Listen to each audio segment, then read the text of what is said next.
Sì, noi ci siamo parlati tanto nello spogliatoio, abbiamo detto che questa era una partita fondamentale perché ovviamente ci mette in una buona posizione sulla zona playoff, con una diretta contendente, una gran bella squadra, il Bacci, lo sapevamo, li rispettiamo da sempre.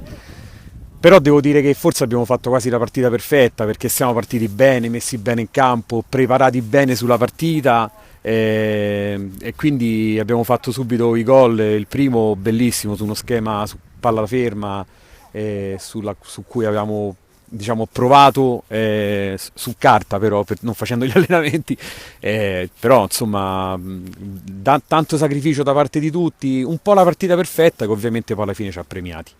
Ha fatto una grandissima partita, a parte il gol, su un'azione forse classica sua, ma lui ha corso tantissimo ad andare a fare pressing, sul portatore di palla, andando anche a correre appresso agli avversari sulla nostra metà campo.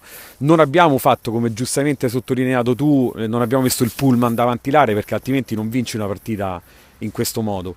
E c'è stato un grosso spirito di sacrificio da parte di tutti, Cichella che ha corso tantissimo, devo dire complimenti veramente a tutti. Se ti dovessi dire un giocatore sopra le righe rispetto agli altri non le trovo. Ugolini dietro è imbarazzante per la prestanza fisica, per lo senso della posizione, il gol che fa sullo schema di punizione. Devo dire oggi sono veramente molto molto soddisfatto.